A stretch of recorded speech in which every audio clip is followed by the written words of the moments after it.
هي ليلة وأي ليلة، هو عيد وأي عيد، هي فرحة عودة المارد الأحمر انتصارات في الدوري الممتاز من بوابة زد بنتيجة 1-0. مودست يصنع ووسام يضرب. وعن أولى التصريحات كولر يوضح ضغط المباريات يحرمنا من بعض اللعيبة الأساسيين، ولكن أنتظر الجمهور بشغف في لقاء القمة. وعن تصريحات أبرز نجوم اللقاء وتحديدا وسام أبو علي صاحب الضربة القاضية في مباراة زد، وضحوا بكل جدارة كان من الضروري إن احنا نعود الانتصارات في الدوري الممتاز، وأوعد الجمهور بالانتصار في لقاء القمة القادم أمام الزمالك إن شاء الله. وعن كلمة الشكر اللي وضحها كريم الدبيس بعد اللقاء وقال لك الحمد لله على المكسب، واهم حاجه بنلعب عليها على ال3 نقاط، وانتظر تواجد الجماهير بشغف في لقاء القمه. وعلى صدى عدم تواجد الجماهير الخاصه بالنادي الاهلي بكثره في المدرجات الفتره السابقه، خالد الجوادي اللي هو المترجم بتاع كولر اوضح المنظر في المدرجات بقى صعب جدا، حتى كولر واللعيبه الاجانب بقى يسالوا بشغف هو الجماهير مش موجوده ليه. اتمنى المشكله دي تتحل لان انا بقيتش عارف ايه المشكله وايه سببها. وفي نفس النقطه كابتن احمد شوبير وضح قال لك لا من مصلحه الجمهور مقاطعه المباريات، ولا ايضا من مصلحه الاداره عدم سماع مطالب الجمهور، ولكن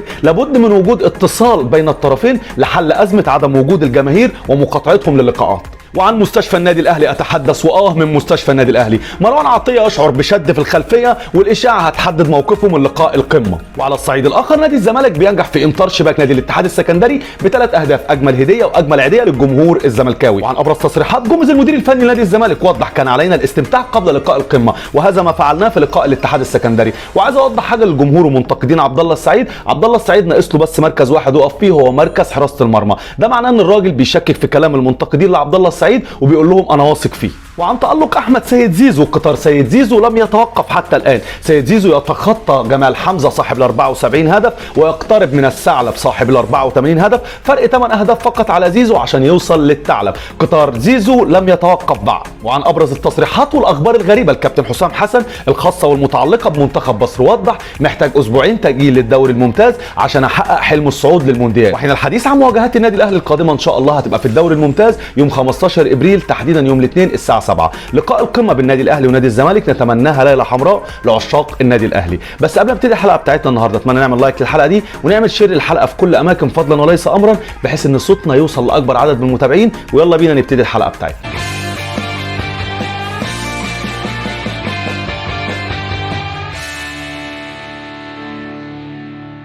اهلا وسهلا بكل متابعينا الجمال. في بدايه حلقتنا مليون مبروك لعشاق النادي الاهلي الانتصار الجيد والانتصار المؤكد، تحديدا كان صعب جدا وبشق الانفس على نادي زد. انتصار هايل بعد التعادل اللي كان مع مباراه انبي، يدي معنويه وروح عاليه جدا للنادي الاهلي ولعشاقه ولمتابعيه واللعيبه والجمهور بالاخص اللي غادر بعض اللقاءات وما بقاش موجود، وانا هنتكلم في الجزء دي يدي له انطباع النادي الاهلي ان شاء الله جيد قبل القمه. طبعا في كل حلقه من حلقاتنا بنتكلم على الايجابيات والسلبيات. ابرز السلبيات اللي كانت موجوده، مفيش اي سلبيه متعلقه باي لاعب. السلبيه الوحيده اللي كانت موجوده في اللقاء واللي زعلتنا كلها هو منظر الجمهور في المدرجات. المدرج صعب جدا، المدرج حزين على اصحابه او حزين على اللي بيشجعه، حزين على العاشق للمدرج. المدرج بقى صعب جدا. لو جيت بصيت على جمهور الغير، جمهور متواجد بشغف وباستمرار، اما جمهور النادي الاهلي للاسف بعد كل البعد الفتره اللي فاتت.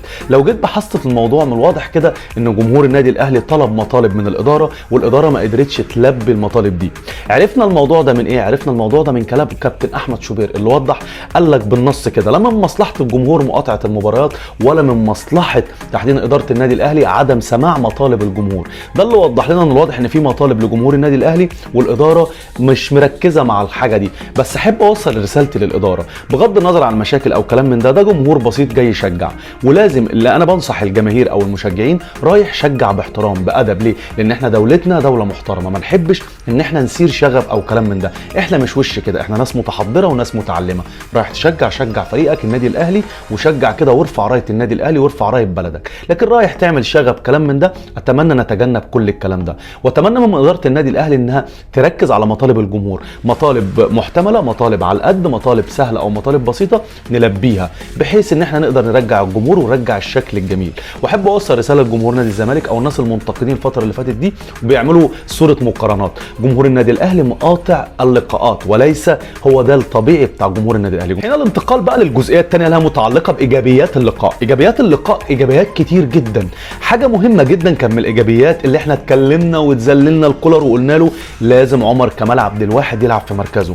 انت هتلعبه في مركزه. انت يا كولر كده من الواضح ان انت بتبتدي تحطيم لعيب وتحطيم جوهره احنا جايبينها وشيء هنستثمره فيما بعد. حضرتك راكنه قاعد بتلعبه في مراكز ثانيه، رجعه لمكانه. وفعلا قد كان رجع محمد هاني او ريح محمد هاني ولعب الراجل في مكانه باك شمال.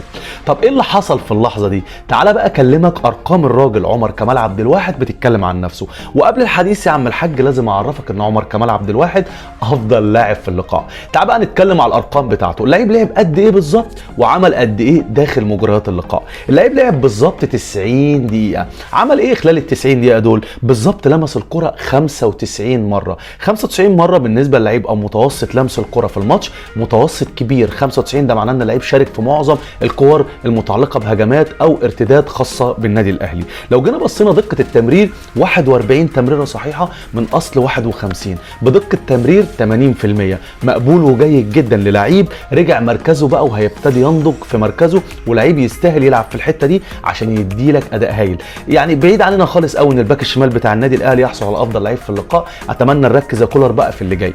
لو جينا ركزنا في الباقي طبعا هو افضل لعيب في اللقاء زي ما انا قلت بتقييم 8.6. ده تقييم عالي جدا لباك شمال بيلعب. يعني الباك الشمال ما لاحظناش ان باك شمال حصل على التقييم ده بقاله فتره في الدوري الممتاز. لو جينا بصينا بعد كده بقى على مسلسل الاحداث بتاعته داخل اللقاء 12 عرضيه 6 منهم صحيحه. نعم 6 منهم يعني 50% منهم صحيحه. ده هايل. نقل للمرحله الثانيه هو استخلاص الكره 12 استخلاص. يعني الراجل من الاخر كان بلوك ما حدش عدى منه. المراوغات ما حدش راوغه. تشتيت للكره 5 تشتيتات. لو جينا بصينا على بعد كده فاز ب9 التحامات ارضيه من اصل 11. يعني بنقول متوسط مثلا 80% 85%. فاز ب3 التحامات هوائيه من اصل 4 التحامات. يعني بمعنى اصح اقول 90% او 5 برضه 80% من الالتحامات الهوائيه. عمل 8 مراوغات 6 مراوغات منها صحيحه. يعني برضه هنقول بنسبه 85%. شابوه عمر كمال عبد الواحد بجد والله. رجوعك يا ابني لمستواك ده. انا عارف ان انت اتظلمت الفتره اللي فاتت بتغيير مركزك، بس هنعمل ايه للحاج كولر؟ الاهم حاجه ان احنا فزنا في لقاء زد. بعد الانتقال بقى من افضل لعيب في اللقاء هو عمر كمال عبد الواحد. معانا 5 لعيبه كانت داخل اللقاء ادائهم هايل جدا. منهم لعيب اتصاب وهو مروان عطيه. بس في اولى الحديث عن الكلام هنتكلم من البدايه كده من اخر الخط لاوله. بمعنى اصح هنبتدي بمصطفى شوبير. اداء هايل مصطفى شوبير على الرغم من الجونين اللي جم في ماتش انبي، بس الجونين ما كانوش ليه علاقه بيهم خالص. هما جونين يدخلوا في اي حارس ولكن عدينا الماتش وخلاص. بس مصطفى بيأدي باداء هايل. لو بعض كده يركز معايا لقطات مصطفى شوبير من معظم الحراس بتريح نفسها وتطلع الكره يمين او شمال، لكن مصطفى شوبير عنده حاجه جميله جدا وموهبه سبحان الله زي ما تكون الكره بتلزق في ايده. مصطفى شوبير بيحب يمسك الكوره ودي من اللعيبه والمواهب الجميله جدا. ولو جينا بصينا على اللمحات الفنيه او حبه بقى لذاته او حبه لغيره او حبه للعيبه او الحراس اصحابه التانيين في الدوري او المنافسين ليه، لو جينا هنلاقي ليه ان ليه لقطات جميله جدا مع حارس مرمى انبي بعد اللقاء في اللقاء اللي فات. اداله التيشيرت وهو اللي حرص على تبديل التيشيرتات. اما بقى ليه لقطه جميله مع علي لطفي حارس الاهلي السابق وحارس زد الحالي. قابل علي لطفي وراح شايله شيله جميله كده. بمعنى اصح حب وموده ما بين اللعيبه. ده كده اللي يعلي من شانك ان انت طول ما عندك عزيه نفس وعندك كمان يعني احساس كده عدم التعالي على معظم اللعيبه او معظم الحراس، لان انت حارس النادي الاهلي. دي جميله جدا فيه. نتمنى له ثبات المستوى ثبات الادب والاحترام.